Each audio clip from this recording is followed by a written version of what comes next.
Hello everyone, welcome to the FM20 channel. I'm Pelham, FM20, and we're about to start the French Polynesia or Tahiti save. So a few things you probably noticed around me. There's a kind of little box and you can see me because I've actually finally got my camera working. I bought it a little while ago but wanted to wait until actually I had everything set up for the Tahiti save.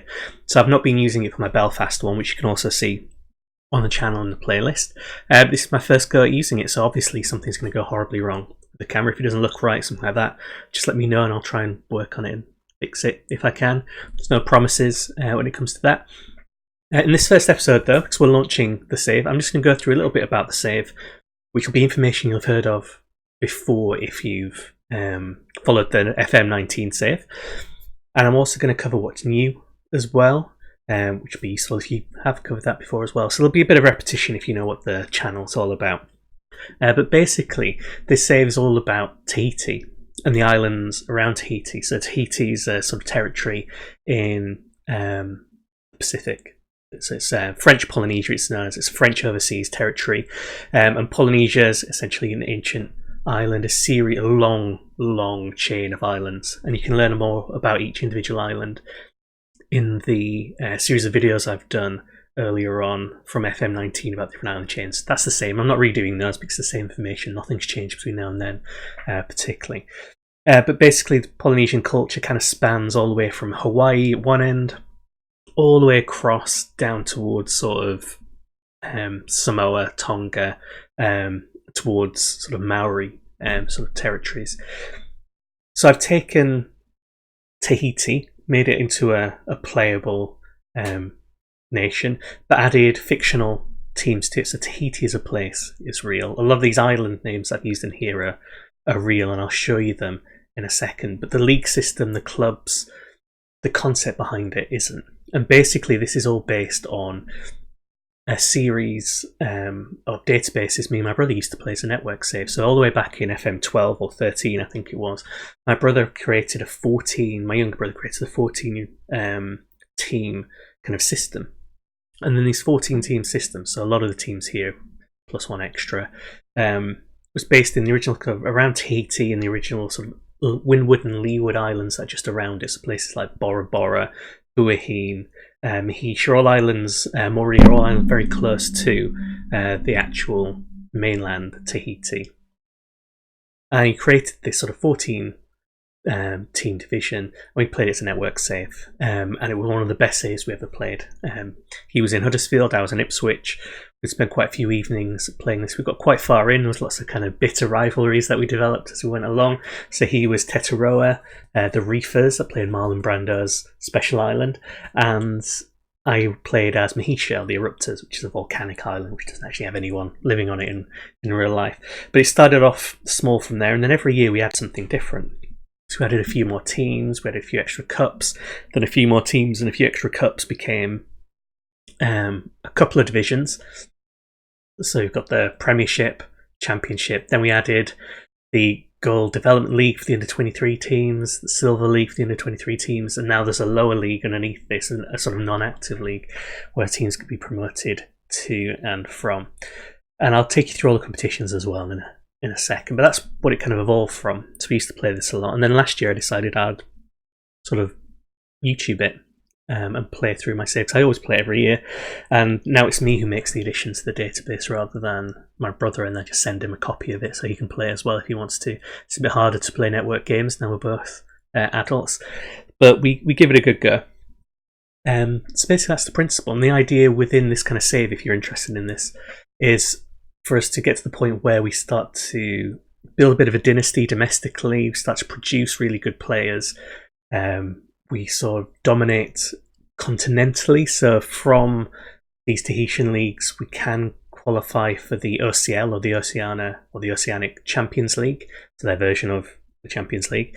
And if you win that, normally against a team from New Zealand, so New Zealand Premiership over there, is normally one of the teams you have to face in the final. If you can win that, then you qualify for the World Club Championship. And the World Club Championship is sort of changed in FM20 because it's changed in real life. So it's not the big money maker it used to be for smaller teams, but that's the opportunity to make a kind of splash on the kind of world stage with your domestic team. And the plan is also then to take one of the international teams, see if we can qualify for the World Cup and maybe hopefully in the long run win something. But in a way, it's a lot like the kind of San Marino challenges or the Andorra challenges. The nation itself is actually pretty poor when it comes down to it in terms of the general quality. So it's going to take a long time. In the last version, the FM19 version, kind of giving it away a little bit, if you've not watched it, we did manage to qualify for the World Cup with Tahiti, because there are a couple of other Polynesian nations we've added, which I'll talk about in a second as well. But we did get to that kind of stage, but we never actually got more than a point in the World Cup. And even when I kind of holidayed it on another kind of 50 years from where we were, they still hadn't managed to pick up anything more than a point in the World Cup stage. So it's a big challenge for us to try and get through. So this is where we are with it. So I'm going to take you through the nations. I'll take you through some of the teams, the competitions, and I'll take you through the new kind of additions we put into this version. I've done all the graphics for it now as well. And then in the next episode, we'll create a manager and we'll have a go at finding our first team. And then from then on, it will be a normal kind of save update series. But if you like what you've seen, please subscribe. If you're not already subscribed, leave me comments, ask me questions. More than happy to answer them as we go through. So let's have a look at the teams then. So I mentioned there's different international teams. See if we can go all the way back to where it was. So we've got Tahiti or Tahiti Societies. And this is the mainland and a few of the islands around it. So teams like Bora Bora, Moorea, Mahisha, Taha, Reti. These are all kind of core islands around the Tahitian mainland, or Tahiti and Tahiti, as they're also known. That's genuinely what they're known as. It's not just me making up words. Might be mispronouncing them, but I'm not making them up completely. But then alongside this, we've got a few other island chains that we've given national teams to by removing some of the other Oceania national teams. So there's unfortunately teams like some teams like Samoa and Tonga have been removed to make room for some of these teams. But we've got Marquesas Islands. So this is a chain of islands that has a kind of Spanish influence. Spanish explorers had a big influence around here, and they've got a range of teams with sort of Spanish influences and names like Uapoa, Catholic, Nukue, Spearheads, things like that. They've got their own national stadium, the Alvaro de Mendana Porch. I'll get better at saying it, especially since I'm the one who put it in there. So that's one sort of island chain, at least a few hundred kilometres away from a lot of the Tahiti Islands. So there's a big distance involved in the away matches in this. Then we've got the Gambier Islands. This is a smaller chain of islands, there's fewer teams involved in this. We've got the Turtangengi Wings, Mangareva Shellfish, the Vahanga Vines. Might have added one this time round as well. They're smaller, so these are more of a challenge on the national side. But also kind of a challenge on the domestic side because you've got a smaller pool of players to draw from, because players tend to want to sort of stay where they're from. So it makes it a bit tricky. We've also got the Austral Islands. This is one of my favourite island chains. It's got one of my favourite teams, the Humpbacks, in there, who I did the FM19 save, or started off with the FM19 save with. So the Austral Islands got Ruratu, one of the bigger islands we could go whale watching off, Rimatara, Noruta, and a few others, but those are the main three ones for our save. And again, harder than Tahiti because there's fewer islands, there's a smaller pool to draw from. Marquesas actually got quite a few teams in, so it's probably Tahiti, then Marquesa, and then Austral base, Gambier, and Tuamotun Islands all kind of competing at those sort of lower ends. So you got Tuamotun Islands. So you've got teams like the Puka Puka Typhoons from the Disappointment Islands, Tuamotun Exiles. So again, these are reasonably close to where Tahiti is, but again, it's still a few hundred kilometers away. The Austral Islands are getting towards 1,000 miles. The same with some of the Bass Islands as well, which I'll mention here. Bass Islands, it's got Rapper, Feral Cats involved in there. Another couple of teams, but Rapper Iti is basically small Easter Islands. So you might have heard of Easter Island, the one with the big kind of head statues off towards kind of coast of, is it Chile or Argentina, around that way. And Rapa-Iti is just the small one, which is the one we've got in the Bass Islands, which is the other side of the globe essentially. And again, they're quite small. They've got a few teams coming from there. I think that's all of them. Bass Islands, Tuamotun Islands, Gambier Islands, Austral Islands, Marquesas Islands, and Tahiti. So they've all got their national teams and a set of domestic clubs from them. All fair enough. All fair enough so far. And then if we look at... go around this way. So we've got a few leagues as well. So the French Polynesian Island Premiership is based in Tahiti, because it's the biggest set of islands. It's the one everyone knows about. 15 teams, play each other twice. And this is where it kind of gets slightly interesting. Well, it's all interesting to me. This is where it might get a bit more interesting to you. Top team obviously wins the title. Top 2 teams qualify for the OCL, or the Champions League. And the top 2 teams as well, after the first season, qualify for the 7th round of the French Cup. So this is based on what happens in real life. So the French Cup, the National French Cup, allows, I think, 1 team from each French overseas territory, if they've won their own FA Cup or title, to enter. So teams from Tahiti, teams from Guadeloupe, I think, as well, go in there as well. There's a few different teams that can qualify. I think New Caledonia, stuff like that. They can all qualify. In real life, that's how it works. So we've got 2 teams from ours qualifying for the actual French Cup, which means for this version of the save, for the FM20 version, I'm going to have the French leagues on in the background as a viewable league, but a non-playable league. I can always swap if I ever wanted to, but it should mean it's there, the competition gets generated, we get to play in that cup. Which also means there might be a little bit more money coming down the line if we actually win 1 or 2 games. Whether we win 1 or 2 games is a massive challenge in itself, because these will be quite often French professional teams of a reasonably high calibre that we'll have to travel several thousand miles just to sort of get near. So you've got that to look forward to. Down at the bottom end, the team at the bottom is automatically relegated, and the team in 14th goes into a playoff against the team in the playoff position in the division below, which is the Championship.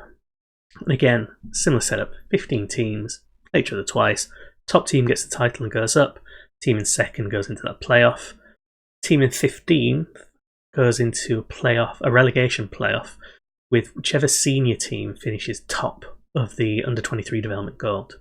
So the Development Gold and Development Silver leagues that we've got, they're mainly for under-23 teams. And under-23 teams can't get out of them. So they can get into the gold, but they can't get above the gold. They can never be promoted into the Championship if they're an under-23 team. But there are some smaller senior teams, so things like Naruto, the Reveia, which I think I've been saying wrong previously. I've got a new Lonely Planet guide that my brother got me for Christmas about Tahiti, so I'm learning how to pronounce things. Jupiter's, Takaro Terras, Turtungegi Wings, Tubai Lagunas. If we go into the silver, there's a few more. AS Chance, who are a youth development team I'll mention in a second. The Hanger Vines, and then a few from the lower leagues that can get promoted in. Those senior teams can get promoted. So the senior team that finished highest in Development Gold will go into that relegation promotion playoff, and they might be able to get into the Championship. And it's important for them to try and get in there as soon as they can, because there's more money there. But also the Inter-Island Cup, which is the kind of FA Cup for all of the island teams that we've got here, only takes in the top teams from the top 2 divisions, plus a couple of random teams to make up the numbers. So if you definitely want to be in the FA Cup, you've got to be in the Championship or above. So you got the Development Gold. I think they play each other once. That's it. Yeah, they play each other once. You see the prize money's not huge. Really isn't. They get £40 per win. Championship, they've got slightly better prize money. Premiership, slightly better prize money, but again, it's going to be difficult to stay afloat just based on this. So those are the leagues. There's the Polynesian lower league that are created that gets promoted into the Silver League with some more senior teams for us to look at. These are some of the additions. So one of the new things for this version is the fact you can qualify for the French Cup and play in that. And also I fixed the OCL, which I'll mention in a different episode, or fixed it for us anyway. But also we've got these new teams in lower leagues that can be promoted in. I'll show you them at the end of this episode. So then we've got the Inter-Island Cup. And I just realised that I'm showing you this. I don't know what's going on. Past winners. Oh yeah, I've already simmed a season just so I can show you a few things. Have I? Or not?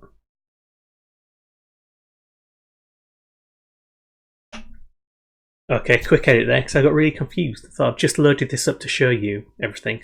Why is the final already been played? Why are their actual results are going on even though it's the 10th of June? And that's because I've got France loaded as well. It's taken a different start date, so it's actually done a few bits and pieces, so ignore that. I'll be starting again fresh, so none of these players will exist anymore. We'll be able to go through and look at this properly. But yeah, we've got the Inter-Island Cup. So it's got several rounds, first through to final, and everyone in Premiership, Championship, and I think 2 random teams, senior teams selected from the Gold and Silver Leagues might get included in that. So it's important that you get promoted. And again, there's not a huge amount of money to be won in this cup. There you go. Yeah, if you win it, you get £500.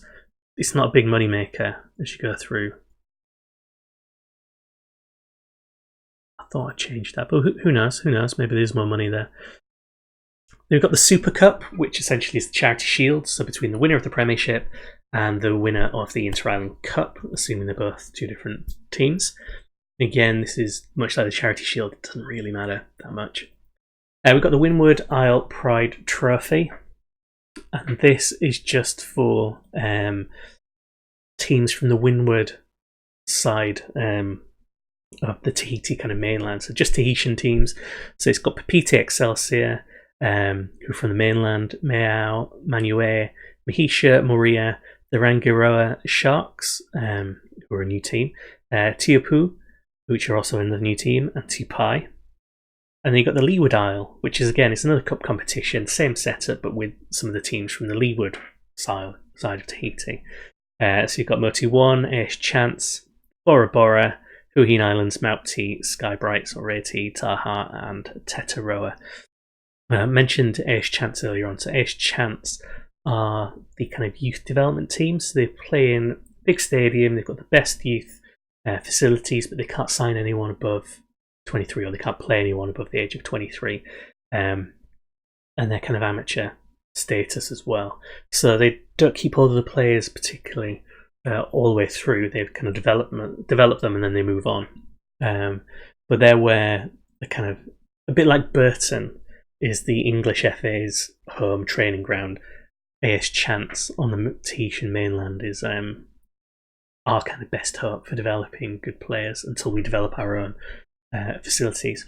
We've got the Mutineer Pride Trophy. Now this is a bigger one. This includes teams from Marquesas and teams from the Bass Islands, Austral Islands, and Gambier Islands. It used to be there was the Mutineer Pride in FM19 and the Marquesas Shield. They were 2 separate ones, but because the editor is an absolute pain to actually use and work, I've combined them into one bigger trophy. So the good side is it means you get to play more teams and see more teams that you wouldn't necessarily play against if you're in this competition. So it combines the Marquesans and the rest together. The problem is just one less trophy kind of available for teams to play for, generally speaking. But it's kind of useful to have editor-wise. To put them together this way works a lot easier than having 2 cups. There's 2 different things that could go wrong. There's an under-23 Youth Cup just for under-23 sides, and I think AS Chance.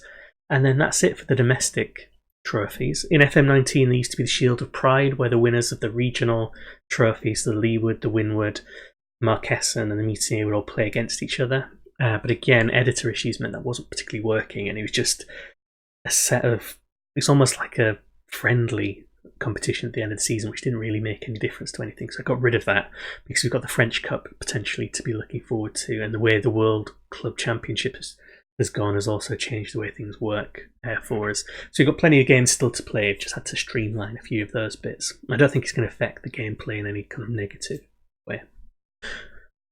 So we've got all of those, and then we've also got, if I can find it, the Polynesian Atoll Championship. So this is the international competition made just for our islands, and it happens every year. Austral Islands, Bass, Gambier, Marquesas, Tahiti and Tuamotun. It's normally around kind of August, September time. The call-up of players initially ruins squads if you've got lots of international players in your squad, but it gives them a competition to play for every year. It also helps move international managers a bit. If you've ever done something like the San Marino Challenge, you'll notice the kind of manager gets in place of the national side and stays there for years because standards are so low. It doesn't matter if they don't qualify for an international competition because they were never expected to. It doesn't matter if they don't win any matches because they're not really expected to. So this competition here is one that kind of promotes a bit of turnover in the international managers because this is something a lot of them should be able to win. So if they don't win it, there's a bit of pressure on the manager so we can get a bit of movement. So eventually we can get in there as well. But it's a good kind of testing ground. And then there's the Pacific Games, there's the Oceania Nations Cup, and there's the World Cup qualifiers for Polynesia, which are a bit easier than they used to be. So there's those international ones to play for. So that's the kind of setup we've got. So what we're trying to do is take a team from the lower leagues or a small team in Polynesia and get them developed, improve the stadiums, improve the facilities, improve the international side, get silverware, find some legends for us, that kind of thing. All the teams have got roughly the same start, so most teams, unless they're playing in the national stadium, which one or two do, they've got kind of 300 to 500 seater. The money in the game isn't huge, so they're going to have to either sell players on or win some competitions to get a bit of prize money in. It's a little bit easier than it was last season, or say FM19, because a lot of teams are going bankrupt or they were getting rid of their youth setups because they were costing too much money. Try and balance the bucks, which kind of made bits of the league stagnate a bit. So we've kind of removed that. And so there's enough money to keep things liquid, but not so much that it becomes really easy and crazy. It just means clubs won't go under as much. They'll still go under. I've done a few tests and there have been plenty of bankruptcies and administration deductions and stuff like that, so it's still in there. And it just means it's not happening quite as often. And when it does happen, it's not as catastrophic. Clubs can recover from it. So that's basically most of the league. There are a few teams I want to talk to you about that are kind of new additions. So all of these teams will be new to you if you've never watched any of this series before. But if you have, here are some new ones. So we've got Hitiraa manta rays. So they play on basically a small atoll, which is a beautiful sandy pearl beach that has lots of manta rays that come up and visit them. So they're based in the Tuamotun Islands. There's the little badge there, Tahitian manta rays. Small stadium, but they're in the low league, so they can get promoted into the, call it, Silver Development League. So there's hope for them there. We've also got, I think I mentioned them earlier on, Rangiroa Sharks. A little kit there. It's taken me a while to get this set up, and they're technically part of Tahiti, so they're in the border between Tuamotun and Tahiti. But I've made them declare for Tahiti in this one because quite often they're spoken about as being a place within Tahiti rather than within the Tuamotun Islands. If you disagree, feel free to, but I'm not changing it now because it took too much effort to do. Who else have we got? Atutu. Yeah, Tahiti Phoenix. Horrible clashing font. I might have to fix that in the editor before we start so we can see the general idea there. They're from the Marquesas Islands. I'll tell you a bit more about their backstory when we actually go through it, when we see them in the league itself. But basically it's Phoenix and Fire related, a kind of reborn sort of team. Kind of expect from there. Brava. There we go. Whakarava Sports Club, or the Kings as they're also known. It's an island that's got a link to Polynesian royalty, which is why they also play in purple, colour of royalty generally across the world. And again, they're in the lower leagues. Who have I gone through? Rangiroa, Taikau, Whakarava. Yeah. These ones. Last new team. So, Tiapu Football Club. Really like the kit. They're from Tahiti, and they're based on the actual mainland of Tahiti, just on the bit of Tahiti. There's a bay that has huge waves, perfect for surfing. It's where the Olympics are going to be held. Well, the French Olympics are going to be holding their surfing competitions. Because it's French territory, it counts as France. They're going to do them all the way over there rather than create the weird surf pool. And yeah, so they're mainland sides, so they should do quite well. I think those are all the new teams that I've added. So I've added a reasonable amount. So we've got new international competitions or continental competitions if you consider playing in France. The OCL we can qualify for properly now, which we couldn't do in FM19. We've got the World Club Championship, which is going to be a little bit different, with some new teams, a few improvements to the sort of money and the competitions and things like that. So we're ready to go. So that's what the league looks like. I'll talk a little bit more about the different areas and the different teams as we play against them. But there's another playlist with just a guide to the islands, generally from FM19. I'm not going to do it again just to get more views. Just have a look at those ones if you want to. And yeah, thanks very much for watching. If you like the idea of this, even though I've rambled on huge amount, the camera's probably not working properly. You probably see me staring off into the distance. I keep forgetting it's there. Yeah, try and ignore the camera issues. If you liked it, please subscribe, drop me a comment, come and follow me on Twitter at FM20. You can also read some of my stuff on dictatethegame.com as well, or on the Dictate the Game podcast, which we do sometimes. But yeah, I hope you like the idea of it and you're ready to give it a go. This is my favourite Football Manager save. I know it's not based in Football Manager reality, but I enjoyed the network save against my brother so much that this is what I play every year. I'll do other saves. I've got the Belfast save that you know about, some offline ones that I do, but I just really enjoy this. It just makes me feel really happy playing this. So I'm going to be doing these videos whether anyone's watching them or not, but if you do watch them, please like, subscribe, ask me questions and let me know how things are going. And thanks very much.